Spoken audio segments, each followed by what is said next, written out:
Supreme court స్థాయికి ఎదిగి అందరినీ మరోసారి ఇన్స్పైర్ చేశారు retired chief justice of India Shri N V Ramana గారికి సవినీయంగా స్వాగతం పలుకుతున్నాం.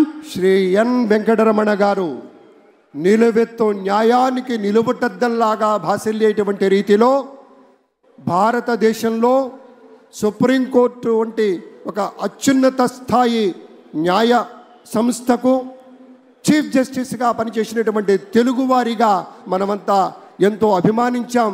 ఆ స్థాయికి చేరుకున్నటువంటి ఆ పెద్దలు ఇవాళ ఈ కార్యక్రమానికి రావటం మనమంతా సంతోషదాయకమైనటువంటి రీతిలో రేపటి రోజున ఇప్పుడే మనవి చేస్తూ ఉన్నాం. పెట్టుబడులకి గమ్యస్థానంగా ఆంధ్రప్రదేశ్ కేర్ ఆఫ్ అడ్రస్ కాబోతోంది.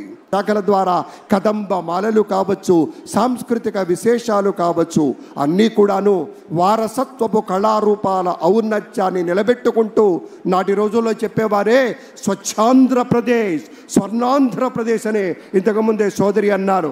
ది CEO ఆఫ్ ఆంధ్రప్రదేశ్ అని నాటి రోజుల్లో ఘనంగా చెప్పుకునేవాళ్ళం. ఎందుకయ్యా అంటే ఒకే ఒక కారణం, ఎప్పటికప్పుడు అప్డేట్ అవుతూ ఉండాలి.